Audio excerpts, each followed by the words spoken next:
Et salut les Padawan, aujourd'hui on va voir les 4 erreurs que tu dois absolument faire si tu veux jamais dépasser les 100K de profit annuel. Donc clairement, vraiment, j'ai expérimenté ces 4 erreurs. J'étais, je pense, bien pire que vous parce que du coup, pour en arriver là, j'ai fait énormément d'erreurs, j'ai perdu énormément d'argent, j'ai perdu plus de 250 000 balles sur les marchés crypto. Je parle que crypto, je parle même pas de la bourse, des private equity et même de l'immobilier en soi. J'ai perdu énormément d'argent et le but aujourd'hui, c'est de t'éviter de perdre de l'argent et de gagner du temps. Vraiment. Donc, en évitant ces erreurs, tu vas pouvoir du coup exploser tes chiffres, tes rendements, et tu vas voir que c'est pas si compliqué que ça en soi. T'as pas besoin de tout savoir, t'as pas besoin d'être un expert en analyse technique, t'as pas besoin d'être un expert en analyse de projet, tu as juste besoin de maîtriser 3 piliers. Je t'en ai mis un en bonus pour que tu puisses comprendre vraiment que c'est la méthode des 80-20. Donc, tu vas faire 20% des actions les plus importantes au final qui va te rapporter les 80%. Donc, tu n'as pas besoin de tout savoir, tu as juste besoin de prioriser. Et ensuite, ce sera beaucoup de mindset en mode être patient et investir quand tout le monde n'y croit plus, du genre Ethereum. Quand j'ai fait le call Ethereum en février, personne n'y croyait, alors que tout simplement, je dis pas que je suis meilleur que les autres, j'ai simplement regardé les fondamentaux d'Ethereum et investi en fonction. Ok? Donc, let's go, guys. Si vous ne me connaissez pas, moi c'est Tweety, j'ai 31 ans, j'investis depuis 2017, ça fait 8 ans que j'investis en crypto, j'ai connu Bitcoin à 900 dollars et de l'Ether à moins de 50 balles, et j'ai accompagné plus de 3000 investisseurs à être rentables et autonomes en crypto. Donc aujourd'hui, la plupart n'ont plus besoin de moi pour pouvoir prendre des décisions d'achat, de vente, de sélection de crypto sur le marché et être rentable. Donc ils n'ont plus besoin de regarder de vidéos YouTube, ils n'ont plus besoin de qui que ce soit pour valider une action, une décision. Donc ça, c'est également le but de cette chaîne. Donc je sais que tu es pressé, mais avant vraiment de démarrer, c'est juste important de comprendre que les investissements, tes résultats en investissement, ce n'est pas linéaire. C'est pas une courbe droite comme ça qui va t'amener pour probablement que si tu as des ambitions d'arriver au 100K, c'est pas linéaire. Il te suffit de rencontrer la bonne personne, d'appliquer les bonnes stratégies et de créer un momentum, un momentum solide pour t'appuyer dessus et vraiment faire pencher la courbe vers le haut et arriver à des résultats incroyables. Donc, comme moi, par exemple, en 2021, où j'ai réussi à faire un x45 sur mes 10K et du coup, j'ai mis une certaine rigueur, en fait, une structure d'investissement qui m'a permis de mettre les probabilités de mon côté et d'améliorer, du coup, drastiquement ma rentabilité. Donc, let's go pour la première erreur. La première erreur, c'est se disperser en pensant diversifier. C'est vraiment la plus grosse erreur que je vois chez les Padawan. Comme j'ai dit, j'ai accompagné plus de 3000 investisseurs. Donc, du coup, j'ai créé avec eux du coup, améliorer leur portefeuille. Et la première chose que je vois, c'est déjà, il y a trop de crypto. Et en plus, les personnes pensent que c'est une bonne chose. C'est totalement faux. C'est pas le nombre de cryptos qui va améliorer ta rentabilité. En soi, je préfère quelqu'un qui a 5 cryptos, qui les connaît sur le bout des doigts et qui ne les vendra pas à chaque baisse, mais qui verra une baisse comme une opportunité, plutôt que quelqu'un qui en a 25 et qui en connaît même pas, qui en connaît même pas la totalité. Donc vraiment, la connaissance, en fait, le fait de te disperser, déjà, tu vas mettre beaucoup plus de temps à gérer ton portefeuille. Soit tu vas mettre beaucoup plus de temps, clairement, tu vas pas le gérer, en fait. 25 cryptos, ça demande énormément de temps, de recherche, d'analyse, de refresh pour rester au courant de ce qui se passe sur chaque crypto. Ça demande énormément de temps. Si c'est pas ton métier et que tu fais un 9 to 5, à 8h, 17h, quoi, si tu fais un 8h, 17h, aujourd'hui, n'y pense même pas d'avoir 25 cryptos parce que quand tu connais vraiment les actions que tu as besoin de faire, tu peux pas gérer 25 cryptos. Et en soi, tu n'as pas besoin de gérer 25 cryptos. Donc, se disperser en pensant diversifier, c'est vraiment une mauvaise chose et je dirais même que c'est la pire des choses. C'est d'ailleurs pour ça que je l'ai mis en premier. Donc, mieux vaut diversifier sur des narratifs différents. Donc, on va aller voir exactement qu'est-ce que je veux dire par narratif. C'est très important parce que dans un portefeuille également, les gens pensent diversifier, mais en fait, ils sont exactement sur le même narratif et je vais te montrer ça. Donc, en soi, aujourd'hui, en 2025, il y a 8 grands narratifs, pas plus ni moins. Et beaucoup de narratifs, en fait, ne sont pas des narratifs, ce sont des sous-narratifs. Et l'exemple que je vais te donner, par exemple, j'ai vu un portefeuille où il y avait, bah, du coup, pas mal de crypto hop, dans ce narratif-là. J'ai enlevé ça. Donc, il y avait pas mal de crypto dans le narratif DeFi. En soi, c'est un bon narratif, mais il pensait être diversifié en ayant, donc, du coup, par exemple, 3 cryptos dans le liquid staking, 2 cryptos dans le yield farming et 3 cryptos dans le DEX. Il me dit, bah là, je suis diversifié. Pimp, Nine, t'es pas diversifié. Tu as qu'un seul grand narratif, c'est la DeFi. Si le narratif DeFi ne décolle pas, ben tu vas en fait au final sous-performer le marché. Et donc il avait deux narratifs, il avait le narratif DeFi et il avait le narratif IA. Donc sur ces deux narratifs-là, il avait 25 cryptos. Je dis c'est mauvais. C'est très mauvais parce que tu as que deux narratifs sur les 8 narratifs qui sont possibles. Alors le but, c'est pas non plus d'avoir 8 narratifs, mais en soi, mieux vaut avoir 8 cryptos dans un narratif différent. Donc une crypto dans la DeFi, une crypto dans la privacy, security, dans l'infrastructure, par les mêmes codes, je les enlèverai, mais je les ai mis quand même, mais bon, c'est là une crypto dans les layer 1, les layer 2, et ainsi de suite. Donc, c'est très, très important à ne pas se disperser. Là, c'était clairement de la dispersion et de la non-connaissance, du coup, de l'ignorance sur les grands narratifs des cryptos. Donc, en soi, ce qui fonctionne en ce moment, ben, c'est le narratif IA. Et là, vous allez me dire, ouais, il y a le DePIN. Mais le DePIN, c'est dans l'IA, les amis. Donc, c'est un sous-narratif de l'IA. C'est du stockage pour de l'IA. Il y a les agents IA, bien sûr. Il y a les data storage. Il y a les prediction market. Il y a l'IA d'infrastructure. Après, bon, ça peut se discuter, les sous-narratifs, où est-ce qu'on les met exactement. Mais en soi, le DePIN est un sous-narratif de l'IA. Ok. Donc, il y a l'IA qui fonctionne bien, il y a le RWA, donc Real World Assets, et là-dedans, il y a des sous-narratifs également qui fonctionnent bien. En ce moment, les sous-narratifs qui fonctionnent bien, c'est également les stablecoins. Donc, les stablecoins, en ce moment, ça marche de fou. Donc, les obligations tokenisées, les crédits et le prêt. Et donc, du coup, ça, c'est un sous-narratif qui fonctionne bien dans le narratif RWA. Donc là, vous comprenez bien que il faut penser plutôt en big picture. Donc, c'est-à-dire la grosse image, combien de narratifs je veux avoir. Donc, imaginons que tu vises, allez, 5 cryptos, bah, tu peux avoir deux narratifs dans celui-là, deux cryptos dans celui-là, deux cryptos dans celui-là, et une, par exemple, dans celui-là, ou inversement, peu importe. Mais les trois, en gros, les trois narratifs qui fonctionnent bien en ce moment, c'est l'IA, le RWA, la DeFi. C'est ces trois-là qui fonctionnent bien. Ouais, le layer 1, layer 2 aussi, avec cette partie-là, les alt layer 1 avec Sui, Solana également, le BNB qui a franchi les 1000 $, le Tron également qui a des bons métriques. Donc, il y a également les transferts de fonds, donc je les ai mis là-dedans, avec les TRP, XLM et tout ça. Donc, le but vraiment, c'est de vraiment comprendre comment construire un portefeuille. OK? Donc ça, c'était la première erreur à ne surtout pas faire pour franchir la barre des 100K. La deuxième grosse erreur que je vois, c'est que les gens prennent énormément de risques avec leur capital. Donc, le capital, c'est quelque chose que tu dois vraiment chérir comme la prunelle de tes yeux. Vraiment, tu dois l'investir et avoir le maximum de probabilité d'avoir un retour sur investissement. Et là, tu me dis, bah oui, c'est le but de l'investissement. Et alors, pourquoi tu vas investir sur des mêmes coins avec ton capital? Pourquoi tu vas investir sur des small caps, donc des petits market cap avec ton capital? Tu n'as pas besoin de faire ça pour faire de l'argent déjà, et tu ne dois pas faire ça parce que sinon tu as énormément de chances de perdre en soi. Tu mets en risque ton capital. Donc là, tu me dis, ok, ben comment on fait? Ben, tout simplement, le but étant, dans un premier temps, de générer des bénéfices. Générer des bénéfices. Donc, ton capital est là.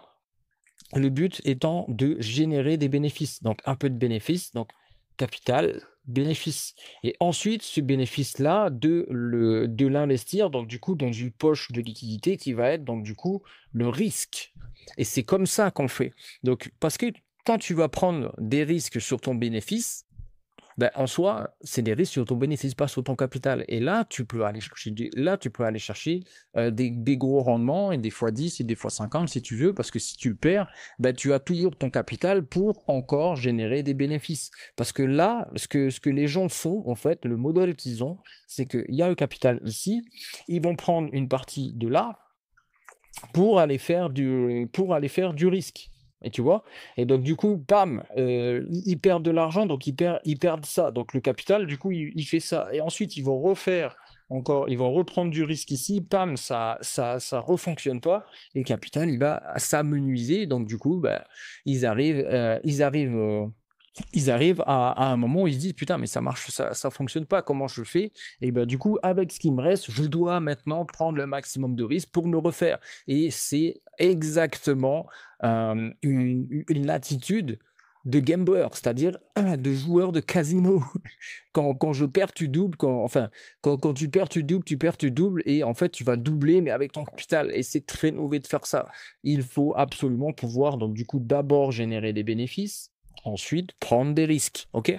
Donc, et en s'entend, après, prendre du risque sur ton capital, à chaque fois que tu investis, tu prends du risque. Mais prendre du risque, par exemple, sur du Bitcoin, à un prix qui est réfléchi, en soi, c'est pas vraiment, c'est beaucoup moins risqué que d'investir, par exemple, aujourd'hui sur du Tao ou sur des mêmes coins ou sur des cryptos à fort risque. Donc aujourd'hui, par exemple, même si tu investis sur du Bitcoin aujourd'hui, tu investis sur du Bitcoin et là, tu vas chercher potentiellement un 20%. Allez, on se dit, tu vas chercher un 20%. Donc, tu as mis 1000 balles, tu vas chercher 200 balles. Tu retires ces 200 balles. Donc, tu retires le bénéfice. Tu retires ces 200 balles. Et donc, du coup, tu vas aller avec ces 200 balles bah, chercher, du coup, là, hop, avec les bénéfices, mince, c'était le capital. Ça, c'est le capital avec les bénéfices, avec ces 200 balles. Là, tu vas aller réinvestir, par exemple, sur une crypto aujourd'hui qui a un potentiel de x10, par exemple. J'en sais rien laquelle. Et potentiellement, peut-être que du coup, ce risque-là s'annule et bah, tu n'as pas perdu d'argent parce que tu as toujours ton capital ici. Et potentiellement, ce risque-là bah, fonctionne. Et donc, du coup, t'as fait ton x10 et tu te retrouves avec 2000. Voilà. Et donc, de façon très concrète également, quand tu investis avec des bénéfices et que tu investis avec du capital, tu n'es pas du tout dans le même positionnement. Il y en a un où ton capital, vraiment, tu as peur, as peur de le perdre, ça t'empêche de dormir et au final, tu prends des décisions par rapport à tes émotions parce que tu as tellement les chocottes que bah, du coup, tu prends des décisions de merde. Et alors qu'avec les bénéfices, avec ces fameux 200 balles, bah, du coup, tu es beaucoup plus patient. T'as pas peur de perdre de l'argent parce que c'est pas issu de ton capital et pas issu de la sueur dans ton fond.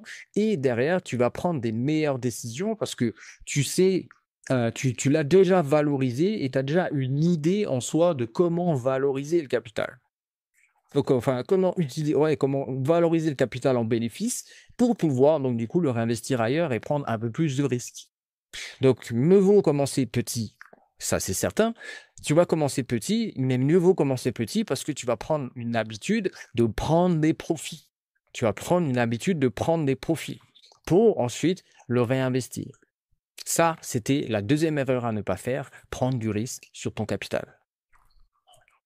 La troisième erreur, du coup, c'est prendre des décisions d'achat ou de vente par rapport à un prix. Ça a été très très mal éduqué. Moi, et quand je dis ça, et quand je donne ces erreurs-là, c'est que je les ai tellement faites que j'ai compris à la dure. Comme je vous ai dit, j'ai perdu énormément d'argent en me basant en répétant ces erreurs-là. Et prendre des décisions d'achat sur un prix ou des décisions de vente sur un prix, c'est très mauvais. Pourquoi? Parce que là, j'ai fait exprès de mettre un replay. On est sur Bitcoin. Là, alors, on est sur Bitcoin. On avait un Bitcoin du coup à 69 000 en 2021. Donc, ça composait du coup notre ATH, all-time high. Et on a retracé ici. Ensuite, du coup, en mars 2024, on a un Bitcoin qui a cassé donc du coup ses plus hauts et qui a fait un 74 000. À ce moment-là, tout le monde disait que Bitcoin était trop cher. Pourquoi? Parce qu'il vient de casser son ancien prix, donc son ancien ATH. Ensuite, il a corrigé et là, à ce moment-là, tout le monde était là, non, mais je veux qu'il corrige plus. Et il y a beaucoup de monde, énormément de monde qui l'attendait au niveau des 38 000, à peu près en dessous en fait de cette phase de consolidation, cette mini phase de consolidation. Il y a beaucoup de monde qui l'attendait ici. Et donc, encore une fois, par rapport à un prix. Et j'ai fait exprès d'enlever ce qui se passe par la suite. On ne sait pas ce qui se passe par la suite et c'est ça qui est un peu compliqué dans les investissements, c'est que tu te dis, est-ce que la valorisation aujourd'hui est fair, c'est-à-dire elle est bien faite ou c'est sous-évalué ou surévalué. Donc est-ce que si j'achète maintenant, il y a du potentiel à la hausse ou est-ce que si j'achète maintenant, il y a du potentiel à la baisse. Donc est-ce que je devrais attendre? Donc ce qui se passe, c'est que les gens se sont basés sur ces prix-là et du coup, aujourd'hui, ils s'en mordent les doigts.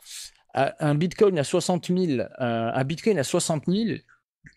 aujourd'hui, tout le monde l'achète. Alors qu'il ne faut absolument pas l'acheter parce que justement, si des 125 000, il dégringole aux 60 000, c'est une erreur de l'acheter. Pourquoi? Parce que c'est un couteau qui tombe et on ne rattrape pas un couteau qui tombe, on le laisse tomber.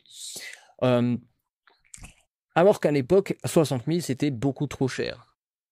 Et aujourd'hui, les gens s'en mordent les doigts. Et donc, si j'enlève ça, les amis, bah oui, a posteriori, c'est facile à dire, mais au final, si on s'était basé donc du coup sur une structure graphique, eh bien, on aurait déterminé que c'est une opportunité d'achat. Ici, c'était une opportunité d'achat. Ici, c'était une opportunité d'achat également. On ne savait pas où ça allait monter, mais dans tous les cas, par rapport à son plus haut qu'il a composé, c'était une opportunité d'achat. Donc vraiment, se baser sur le prix, ça c'était pour la question d'achat. Et pour la question de vente, c'est pareil. Parce que là, quand il est arrivé au niveau des 123 000, les gens se sont dit, ouais, mais ça peut aller encore plus haut et ainsi de suite. Et là, ça a corrigé. Donc, du coup, en juillet 2025, ça a corrigé. Pareil pour mai 2025, ça a corrigé. Pareil pour décembre 2024, ça a corrigé. Et ici, les gens n'ont pas vendu alors qu'il y avait une hausse majeure et alors qu'il y avait une hausse majeure. Mais je vais vous dire pourquoi. Mais parce que là, ils n'ont pas acheté. Donc du coup, ils ont acheté dans la montée. Et effectivement, entre là où ils ont acheté et là où ça a corrigé, du coup, il n'y avait pas assez. Le prix n'était pas assez haut.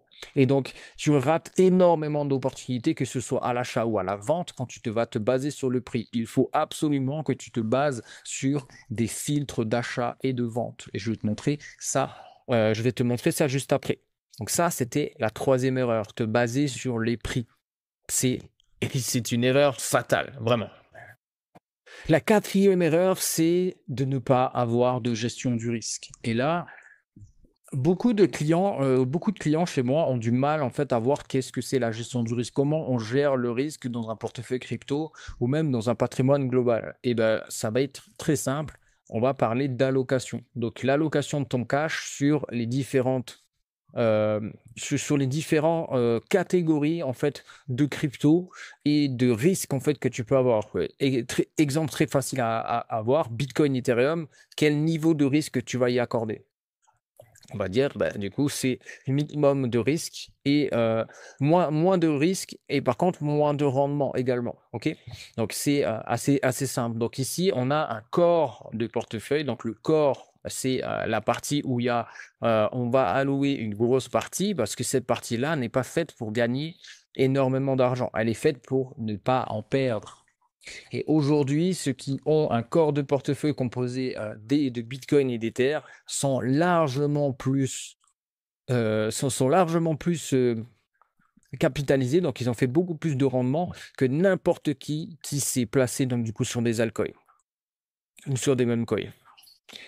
Rien qu'avec BTC et ETH. Donc, comme je vous l'ai dit, cette partie-là n'est pas faite pour gagner énormément d'argent, mais elle te permet de ne pas en perdre. Et dans ce bull market-là, qu'on a en 2020, enfin depuis 2023, et du coup, ça a vraiment payé d'avoir un corps de portefeuille solide à 70%. Après, ça dépend vraiment de ton profil d'investisseur.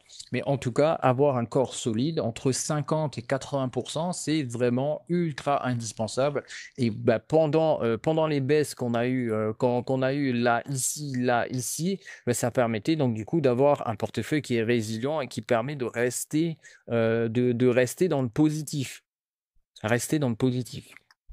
Donc, ensuite, on a une partie satellite 1 qui va permettre là d'investir sur des cryptos qui sont solides et qui permettent donc du coup de générer, enfin qui sont solides et qui ont des critères des critères de solidité. Ça veut dire qu'ils ont passé plusieurs cycles, ils génèrent du cash, ils ont une libération de jetons qui est pratiquement terminée.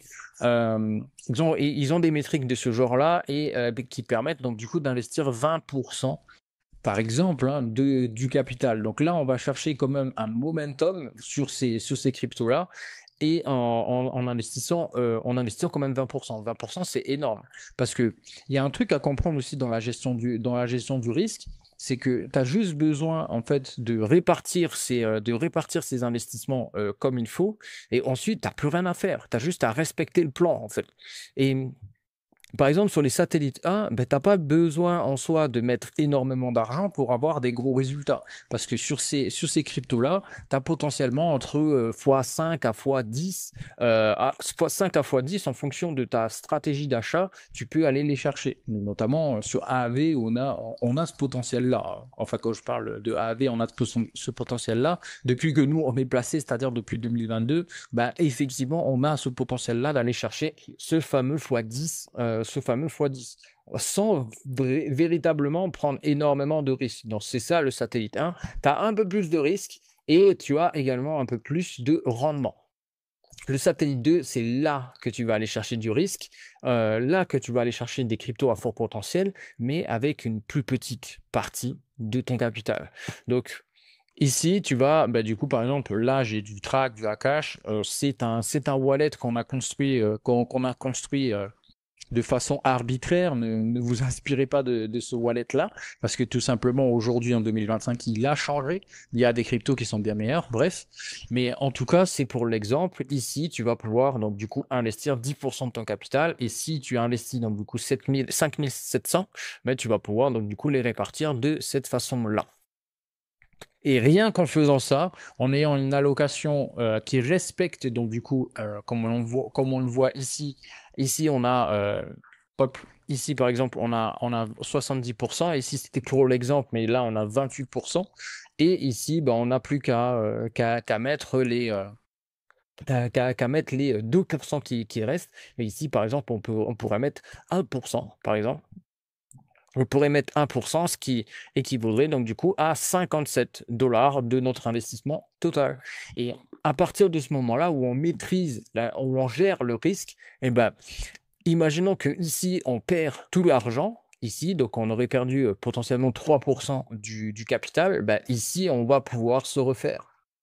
On va pouvoir se refaire. Et c'est ça, en fait, au final, le, le secret, je dirais, le grand secret de gérer un portefeuille comme il faut sur un cycle entier, c'est d'avoir du Bitcoin, d'avoir du Bitcoin, de l'Ether euh, de façon solide, de sélectionner les cryptos dans le satellite 1 à trier sur le volet et ensuite de surfer sur les tendances. Donc là, je surfe par exemple sur la tendance IA avec du track, sur la tendance narratif d'épine sous-narratif d'épine avec Akash, narratif, donc du coup les DEX perpétuels avec DYDX, DEX AMM DeFi avec Osmosis et RWA avec RSR. Donc, je répète, ici, j'investis sur du solide. Ici, je crée un momentum grâce à des cryptos qui ont déjà prouvé leur solidité. Et ici, je surfe sur les tendances.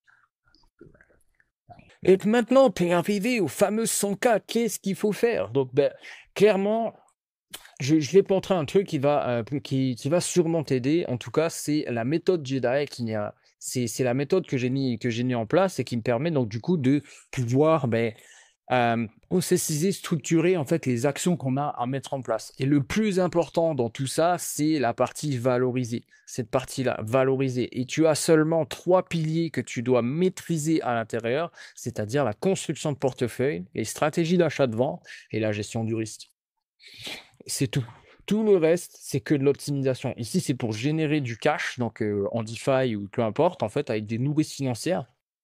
Ici, c'est de l'optimisation. Donc, tu regardes en fait ce qui a bien fonctionné et tu optimises. Donc, tu automatises. Tu as un écosystème souverain que tu maîtrises de bout en bout. Tu maîtrises les allocations également et la diversification. Donc, tu diversifies au bon moment. Donc, clairement, aujourd'hui, si par exemple tu as 1000 balles, ça ne sert à rien d'arriver à de venir de te dire je vais diversifier. Non, va déjà chercher les 10K, peut-être potentiellement les 100K et ensuite diversifie. Parce que si aujourd'hui tu investis en crypto, c'est tu as 95% de chances que tu veuilles faire de la croissance rapide. On est d'accord? Donc du coup, la diversification, ça va vraiment pas t'aider. Enlève-toi ça de la tête que diversifier, c'est performer. Pas du tout. Pas du tout. Regarde Elon Musk, regarde Jeff Bezos, ils ont fait qu'une seule chose pour arriver là où ils en sont. Et ils ont fait qu'une seule chose, ils ont focus. Ensuite, ils ont diversifié pour sécuriser. Diversification égale sécurisation. Focus égale performance. C'est comme ça qu'il faut le voir. Et ensuite, on va chercher justement de la performance avec des stratégies plus avancées, des stratégies que on peut mettre en place, par exemple des stratégies x2, un peu de trading, de la DeFi et ainsi de suite. Donc, le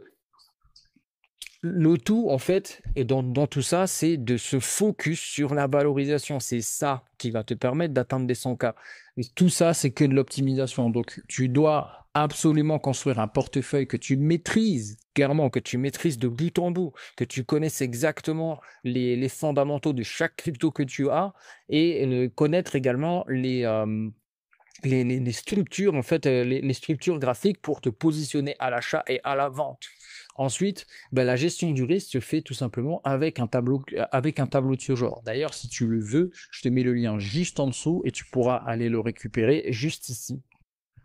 Le récupérer juste ici. J'ai dans mon school ici les ressources offertes et tu as donc du coup le master wallet et tu auras également donc du coup l'information qui va avec pour pouvoir l'utiliser à son plein potentiel. Donc, la partie gestion du risque, tu peux la gérer ici. On a plusieurs tableaux pour du coup projeter en fait tes gains, pour suivre tes différentes cryptos, pour construire ton portefeuille de façon fictive d'abord. Tu n'as pas besoin d'acheter des cryptos pour simuler en fait un portefeuille et voir un peu les performances qu'il peut avoir également. Tu peux simuler d'abord un portefeuille, voir les performances qu'il peut avoir et ajuster avant même de mettre un centime. Et ça, c'est puissant. Et c'est comme ça, de toute façon, que ça fonctionne. Là. Et ensuite, tu as la partie suivi de wallet qui va te permettre, donc, du coup, de maîtriser les achats et les ventes. Donc, par exemple, ici, imaginons que tu achètes 1000 balles, 1000 balles d'Ether à, j'en sais rien, 3500, 3500, et que du coup, hop, tu as donc du coup accumulé. Regarde bien ce qui va se passer ici et là. Hop, là on a un PRU qui a augmenté du coup. Et on a un an qui a descendu, pardon. On a un PRU qui a descendu. Et ici, on a également un prix de vente qui s'est corrigé. Pourquoi?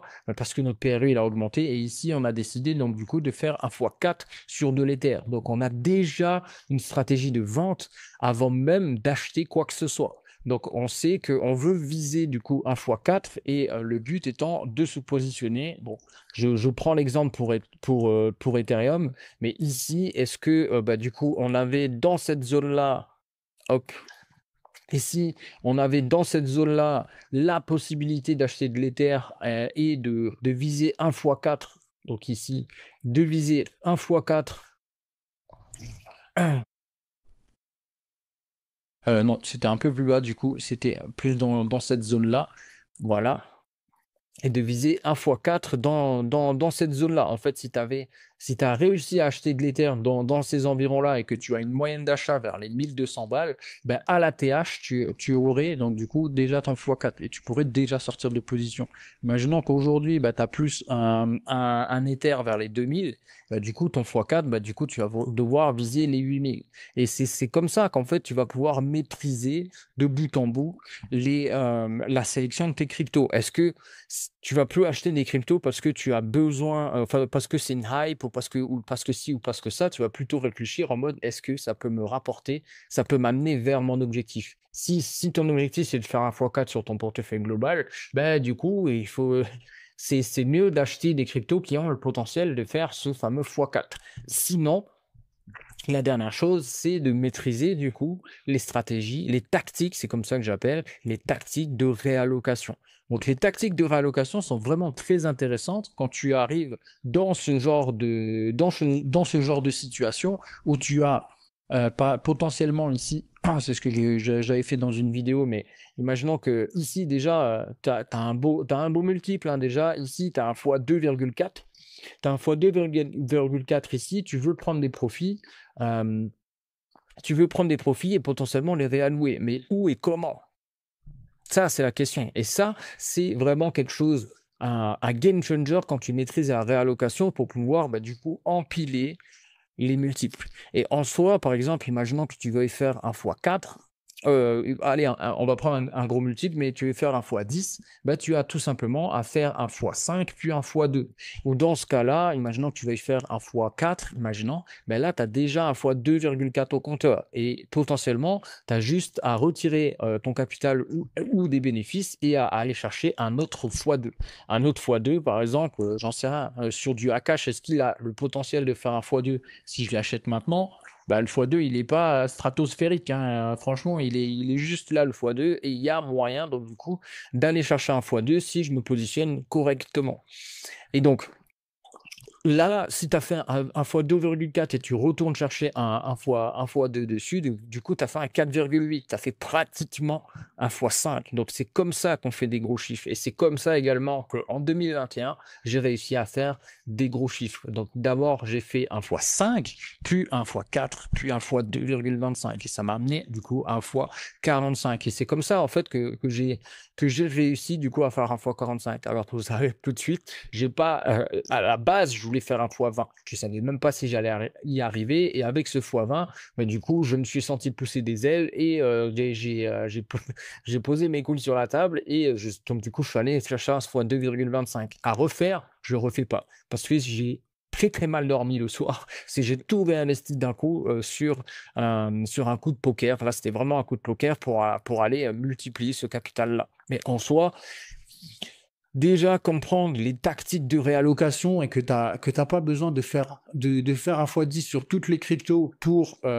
arriver à un x10, mais plutôt peut-être même un x2, puis un x2, un fois 2 puis un fois 3 par exemple. Là, ça t'amène déjà un fois 12 ou un fois 4 puis un fois 2 puis un fois 2. Ça t'amène, bon, là, ça t'amène un fois 16. Mais en soi, tu peux empiler les multiples au lieu d'aller chercher, de prendre beaucoup de risques sur une seule crypto. OK? Donc, toutes les choses que tu as vues ici, tu peux les avoir. Donc, le Master Wallet, je te le mets, tu peux le télécharger directement en dessous. Et je te mets également une vidéo que j'ai tournée pour t'expliquer comment j'applique également mon système comment j'applique mon système pour battre le marché crypto. Donc, et pour générer donc du coup mes premiers 1000 euros par mois, même si tu es débutant, en 4 heures par semaine et sans cramer ton budget. Donc je te mets le lien de la vidéo juste en dessous. Allez, ciao ciao les padawans.